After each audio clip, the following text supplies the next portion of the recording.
So I remember I had this office job, and I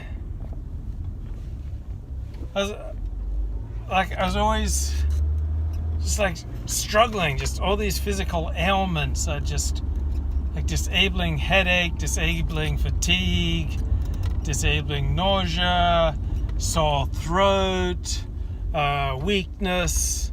Just I've noticed this, in fact, with most jobs I've ever held, that I'd be really prone to feeling weak and unsteady on my feet and unable to concentrate and just not feeling good at all. I mean, just recurring stuff. This would happen probably once a week or so. And then I noticed that as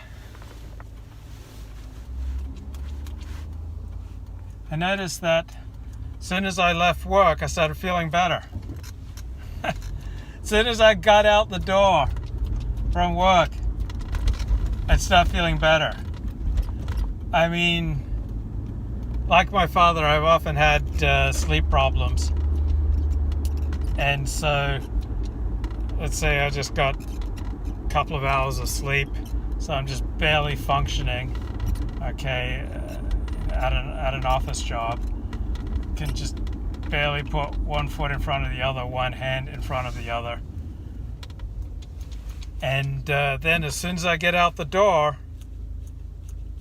I start feeling it a ton better. Like things that are almost unmanageable at work in the office space, and I get out the door, then suddenly my strength returns. And just a profound revelation how much we're affected by these social issues, contextual issues, or psychological issues. I mean, it's got to be a symptom of under-earning, that we just want to keep our lives small, and when we start leading a larger life, we start feeling exposed, and so we come down with these physical ailments, headaches, migraines, nausea, feeling like we're getting the cold or the flu. And then as soon as we're out the door, we feel fine. Heard one person talk about he felt he should take these acting classes. And so he signed up for them. That was Sunday nights, 7 p.m. And every Sunday night, come about 7 p.m., he'd start to get a sore throat. And so he'd stay home. And then by the time the class was over at 9 p.m., the sore throat would just miraculously disappear. So we get these physical ailments to, I guess, as a response from the fear of being larger or exposed. Like wounded animals, when you try to bring them into the light, how do they react? They tend to bite. And people the same way. You bring people who are used to hiding into the light and they start biting. And if we're afraid of success, we're just going to come down with all sorts of physical ailments when we're in a situation that could lead to success. Like, how are you going to have success at work if you're just always coming down with these physical ailments?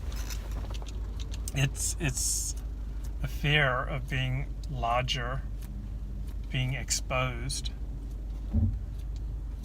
particularly if all these ailments disappear.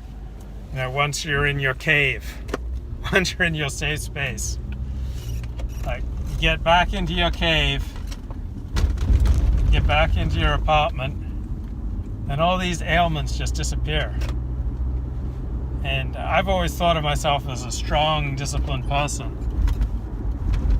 And yet, if I haven't been passionate about my job, then I got to admit, I just tend to get all these physical ailments, like, and that always disappear as soon as I leave the job. And on the other hand, when I'm doing something that I'm enthusiastic about, I can overcome a lot of adversity. I can overcome a cold, the flu, sore back, because I'm excited about the work that I'm doing. I see the importance. I see the opportunity to shine. I know I'm good at it. Getting positive feedback for it.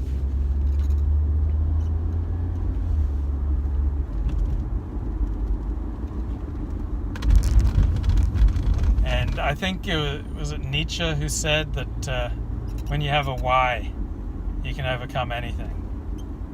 So when you have a job that you're passionate about, you're unlikely to be felled by these temporary physical ailments.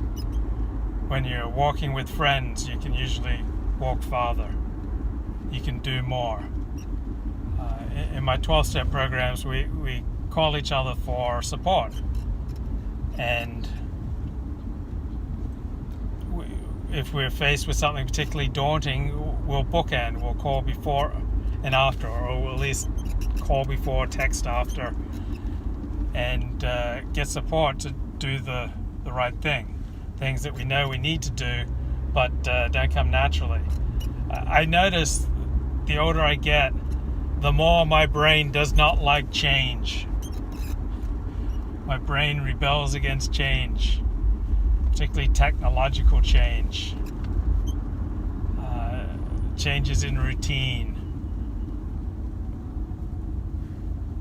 I just want to keep everything the same, everything familiar, everything routine, everything in my safe space. But when I was younger, I just loved to explore. I just loved to go out into the world, explore. I was talking about this with Kevin Michael Grace the other night, play in the rain, blaze trails, just interested in exploring the wider world. And so life is just continually fascinating.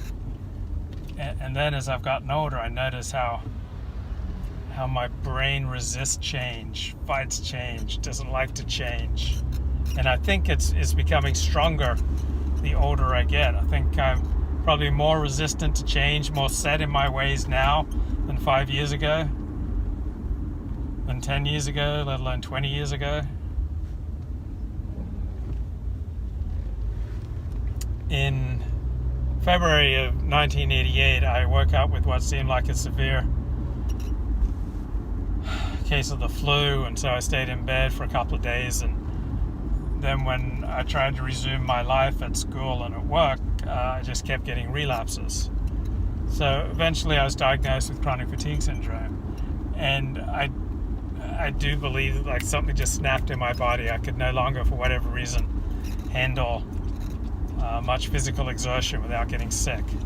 I remember after this, while I was struggling with this, I went out on a routine 3-mile run. That was routine for me prior to this flu-like thing that hit me in February of 1988. So in, I think, March, I set out for a 3-mile run, and by the time I came back, I was just so sick. It was unlike anything I'd ever encountered before in my life. So that was the very real physical ailment. But then as my life steadily shrunk because of this illness, then I had less and less strength because I was more and more isolated. I've noticed that when I feel connected to other people, I have a lot more strength. I can deal with a lot more adversity. And the less connected I am to other people, the more vulnerable I am, the more likely I am to sink into depression or anxiety. More difficult everything becomes, that joys are half joys when they're not shared, and pain is twice the pain when you can't share it with someone who cares about you. So it's humbling, this little thing called connection, this little thing called human bonding, just how much that affects my physical strength, my ability to overcome obstacles and deal with anxiety and do the things that I need to do.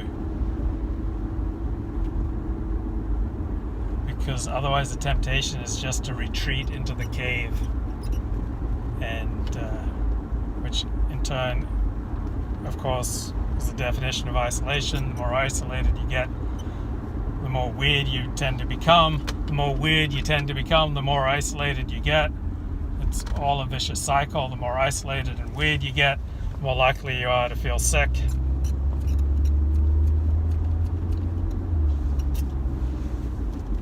And the answer is human connection. And I know that there have been times when I've walked into a synagogue and I've thought, oh, does anybody here care about me? And when I told my therapist about this, he said, well, do you care about anyone there? Like, such a great rejoinder. Like, every times in my schooling, I think, oh, in this class, does anyone care about me? But did I care about anyone there? And my therapist encouraged me to experiment with caring about other people. Opening up your heart, connecting. So one of the things that I'm engaging in right now is finding a new sponsor in one of my 12-step programs.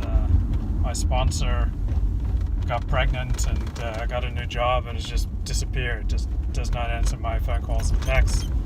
So I'm on the 9th step in this program, and so I'm having to do a lot of outreach calls looking for a new sponsor. They're not always easy to find. And so I have to reach out. I get phone numbers, I text people, I call people, and I ask if they'd consider being my sponsor. And so far I've just been getting nothing but no's. But I've got to keep reaching out. Just that act of reaching out, it's a form of human connection. Even if the person doesn't turn into a sponsor, it's just one more person in my life, just one more acquaintance. You never know, it can turn into a friend. It's a brief, fleeting, superficial, but beginning form of human connection. And human connection is the way out of addiction, out of isolation, out of hiding and biting, out of misery and depression, into the sun of loving life and seeking to be of service to others. I'm just humbled by how much my physical strength depends upon the quality of my connections with other people. My ability to resist colds and flus seems in part determined by the quality of my connections with other people. My ability to deal with adversity and to struggle with a steep technological learning curve in large part depends on the quality of my relationships. My ability to deal with anxiety and to sleep well at night, once again, depends upon quality of my relationships. No man is an island. We are wired to connect, and to bond, and to attach, and if we don't, life just doesn't work.